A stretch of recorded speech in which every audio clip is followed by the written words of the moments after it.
Hello friends, நான் கவி பேசுகிறேன். இன்றைக்கி வந்து நம்ம அந்த சிசி சர்டிஃபிகேட் வந்துட்டு நம்ம வாங்குறதுக்கு ஒரு ஃபார்ம் வந்து ஃபில்அப் பண்ணுவோம். அந்த ஃபார்மை எப்படி ஃபில்அப் பண்ணுறது நான் சொல்லித்தரேன். ஏற்கனவே இந்த வீடியோ வந்து நம்ம போட்டிருக்கோம். ஆனால் அது கொஞ்சம் நிறைய பேர் பார்த்ததுலேன்னு நான் நினைக்கிறேன். ஸோ இதில் வந்துட்டு பாருங்கள், ஃபார்ம் கொஞ்சம் மங்கலாக இருக்குது. ஆனால் இருந்தாலும் உங்களுக்கு புரியும். இந்த மாதிரி நீங்கள் சிசி சர்டிஃபிகேட் வந்து எப்போ அப்ளை பண்ணுவோன்னா, நம்ம வந்துட்டு யூஜியாக இருந்தாலும் பிஜியாக இருந்தாலும் லாஸ்ட்டு செமஸ்டர் எழுதி முடிச்சதுக்கப்புறம் நம்ம சிசி சர்டிஃபிகேட் வந்து யூனிவர்சிட்டி விசிட் பண்ணி வந்து நம்ம அப்ளை பண்ணலாம். சரிங்களா? அது நீங்கள் செமஸ்டராக இருந்தாலும் சரி, நான் செமஸ்டராக இருந்தாலும் சரி. ஸோ சிசி சர்டிஃபிகேட் அப்ளை பண்ணும்போது ஃபஸ்ட்டு நீங்கள் யூனிவர்சிட்டி விசிட் பண்ணி இந்த மாதிரி ஒரு ஃபார்ம் கலெக்ட் பண்ணியிருக்கணும்.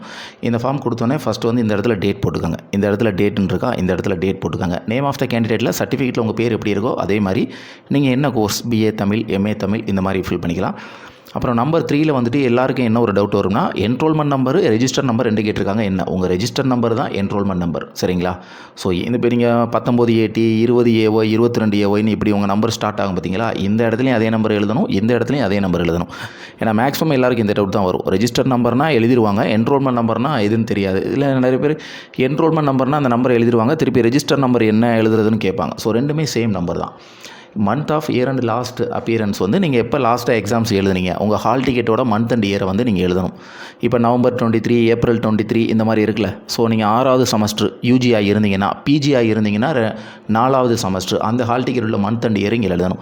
அட்மிஷன் சென்டர் உங்களுக்கு தெரியும், மதுரையா, திண்டுக்கலா, எங்கே அட்மிஷன் போட்டிருப்பீங்க, உங்கள் அப்ளிகேஷன் ஃபார்ம்லேயே அந்த நம்ம நம்பர் இருக்கும், அந்த நம்பர் இங்கே எழுதலாம். உங்கள் சர்டிஃபிகேட்டில் கொடுத்துருக்கிற டேட் ஆஃப் பர்த், உங்களுடைய காண்டாக்ட் நம்பர். அப்புறம் வந்துட்டு நம்பர் 8ல் வந்துட்டு உங்களுடைய போஸ்டல் அட்ரஸ். சரிங்களா? போஸ்டல் அட்ரஸ் எழுதணும். நம்பர் 9ல் எதுவுமே ஃபில் பண்ணக்கூடாது. இதில் எதுவுமே நீங்கள் ஃபில் பண்ணக்கூடாது. இது வந்துட்டு நல்லா பார்த்துக்கோங்க, ஆஃபீஸ் யூஸ்ன்னு மென்ஷன் பண்ணியிருக்காங்க. ஸோ ஆஃபீஸ் யூஸ்னால் அவங்க தான் வந்துட்டு ஃபில்அப் பண்ணணும், எதுவுமே ஃபில் பண்ண தேவை இல்லை. இதில் வந்துட்டு அதுக்கப்புறம் சிக்னேச்சர் ஆஃப் த கேண்டிடேட், இதில் வந்து நீங்கள் கையெழுத்து போட்டுக்கோங்க. சப்போஸ் நான் என்னுடைய ஃப்ரெண்டுக்காக அப்ளை பண்ணுறேன்னா ஃபாரின் போட்டு அந்த இடத்துல நீங்கள் வந்துட்டு கையெழுத்து போட்டுக்கலாம். சரிங்களா? அதுக்கப்புறம் purpose of visiting pending grievance at DTE. இப்போ நீங்கள் எதுக்காக நீங்கள் இந்த ஃபார்ம் ஃபில்அப் பண்ணுறீங்க, கோர்ஸ் கம்ப்ளீஷன் சர்டிஃபிகேட்டுக்காக மட்டும்தான் ஃபில்அப் பண்ணுறேன், மற்ற சர்டிஃபிகேட் எல்லாமே என்கிட்ட இருக்குது அப்படின்னா நீங்கள் தாராளமாக அதில் சிசிசின்னு எழுதினாலே போதும். இல்லைனா கோர்ஸ் கம்ப்ளீஷன் சர்டிஃபிகேட் அதனுடைய ஃபுல் ஃபார்ம் அதை எழுதினாலே போதும். இல்லை நான் லாஸ்ட்டு செமஸ்டர் எழுதிட்டேன், எனக்கு இன்னும் சிஎம்எஸ் வரல, ப்ரொவிஷனல் வரல, மார்க் ஷீட் வரல அப்படின்னா அதை இதில் மென்ஷன் பண்ணிடுங்க. மொத்தத்தில் உங்களுக்கு என்ன பெண்டிங் இருக்கோ அதை வந்து இந்த இடத்துல நீங்கள் வந்து எழுதிடலாம். ஸோ நெக்ஸ்ட் வந்து பார்த்திங்கன்னா இதில் கோர்ஸ் அண்ட் சப்ஜெக்ட் இருக்கும். Course and subject enrolment number, இந்த 2 பாக்ஸும் சேமாக தான் இருக்கும். இது நிறைய பேர் என்ன பண்ணுவாங்கன்னா, ஒரு பாக்ஸ் மட்டும் தான் ஃபில்அப் பண்ணுவாங்க. கம்பல்சரி 2 பாக்ஸுமே ஃபில்அப் பண்ணணும். இதில் வழக்கம் போல தான் உங்களுடைய கோர்ஸ் பிஏ தமிழ், இதில் என்ரோல்மெண்ட் நம்பர், இதுலேயும் பிஏ தமிழ், இதில் என்ரோல்மெண்ட் நம்பர், உங்களுடைய ஃபுல் அட்ரஸ் இதில் எழுதிருங்க. அட்ரஸு, பின்கோடு, அப்பா பேர், உங்கள் எல்லாமே பக்காவாக இருக்கிற மாதிரி நீட்டான ஹேண்ட் ரைட்டிங்கில் பக்காவாக எழுதிருங்க. சேம் இந்த பக்கம் என்ன எழுதுறீங்களோ 2 பக்கம் இதிலே எழுதணும். நிறைய பேர் இந்த 2 பாக்ஸில் ஒரு பாக்ஸ் தான் எழுதுவாங்க, ஒரு பாக்ஸ் எழுதவே மாட்டாங்க. ஸோ கம்பல்சரி இந்த 2 பாக்ஸும் கம்பல்சரி நீங்கள் ஃபில் பண்ணி எழுதியே ஆகணும். எழுதினதுக்கப்புறம் கம்பல்சரி ஒரு ஃபோட்டோ எடுத்து வச்சுக்கோங்க. ஸோ நீங்கள் ஃபில் பண்ணி எல்லாமே கொடுத்துட்டீங்க அப்படின்னா உங்களுக்கு வந்துட்டு அவங்க எல்லா ஃபீஸ் டீட்டெயிலையும் என்ட்ரி பண்ணி கொடுத்துருவாங்க. நீங்கள் ஏற்கனவே ஃபீஸ் கட்டியிருப்பீங்க. So registration fees, first year fees, second year, third year, இதில் எல்லாமே கட்டின ஃபீஸ் எல்லாமே இதில் என்ட்ரி பண்ணி கொடுத்துருவாங்க. பேலன்ஸ் எவ்வளோ இருக்குது இன்னும் கட்ட வேண்டி இருந்துச்சுன்னா இந்த ஸ்பேஸ் இருக்குது பார்த்தீங்களா, இந்த ஸ்பேஸில் அந்த பேலன்ஸ் ஃபீஸை வந்து உங்களுக்கு எழுதி கொடுத்துருவாங்க.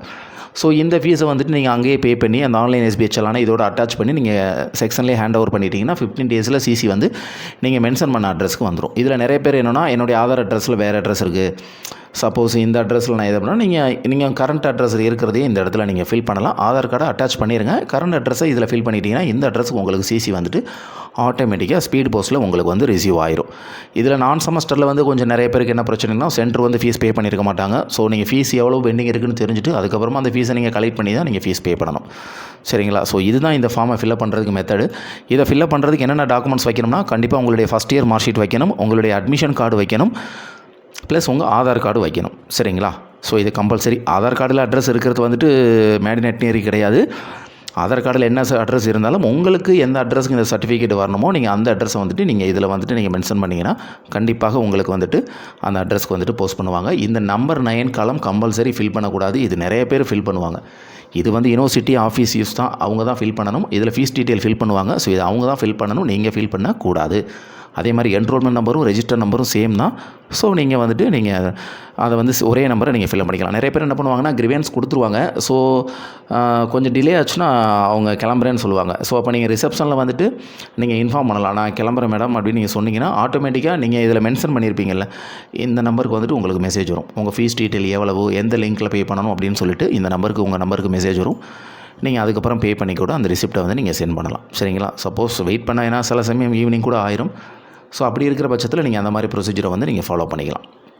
ஸோ இதுதான் இந்த ஃபார்மை ஃபில்அப் பண்ண வேண்டியது. எப்போ சிசி ஃபில்அப் பண்ணணும், என்னென்ன டாக்குமெண்ட்ஸ் அட்டாச் பண்ணணும் அப்படிங்கிறது பண்ணிட்டோம். இந்த ஃபார்மில் எது ஃபில் பண்ணக்கூடாது, எது ஃபில் பண்ணணும், அப்புறம் பர்பஸ் ஆஃப் விசிட்டிங்கில் என்னென்ன மென்ஷன் பண்ணணும் அப்படிங்கிறத நம்ம சொல்லிட்டோம். ஏற்கனவே சிஎம்எஸ் ப்ரொவிஷனல் எனக்கு வந்துருச்சு அப்படின்னா தாராளமாக சிசின்னு மட்டும் மென்ஷன் பண்ணால் போதும். இல்லைனா கோர்ஸ் கம்ப்ளீஷன் சர்டிஃபிகேட்னு மட்டும் மென்ஷன் பண்ணால் போதும். ஃபில் பண்ணும்போது உங்களுடைய டேட் ஆஃப் பர்த், உங்களுடைய பேர், என்ரோல்மெண்ட் நம்பர்லாம் கரெக்டாக ஃபில்அப் பண்ணுங்கள். எந்த வித மிஸ்டேக்கும் பண்ணிடாதீங்க. ஃபில்அப் பண்ணிவிட்டு ஃபார்மை ஒரு ஃபோட்டோ கூட நீங்கள் எடுத்து வச்சுக்கலாம், தப்பு கிடையாது. ஸோ இதுதான் செமஸ்டர், நான் semester, PG diploma, library science, நீங்கள் எதுவாக இருந்தாலும் இந்த ஃபார்மை ஃபில்அப் பண்ண வேண்டிய மெத்தட் அண்டு என்னென்ன டாக்குமெண்ட் அட்டாச் பண்ணணும் ப்ரொசீஜரும் நம்ம சொல்லிட்டோம். ஸோ இதை வந்து நீங்கள் ஃபாலோ பண்ணிக்கோங்க. இந்த வீடியோ கண்டிப்பாக உங்களுக்கு யூஸ்ஃபுல்லாக இருக்கும். இது வந்து Madurai Kamaraj university distance education ஸ்டூடெண்ட்ஸுக்கு மட்டும்தான், ரெகுலருக்குலாம் கிடையாது. ஸோ அதை வந்து நீங்கள் நோட் பண்ணிக்கோங்க. இதுக்கு மேலே இந்த ஃபார்ம் ஃபில்அப் பண்ணுறது ஏதாவது டவுட் இருந்துச்சுன்னா இந்த வீடியோக்கு கீழே கமெண்ட் பண்ணுங்கள். கண்டிப்பாக நான் உங்களுக்கு ரீப்ளை பண்ணுறேன்.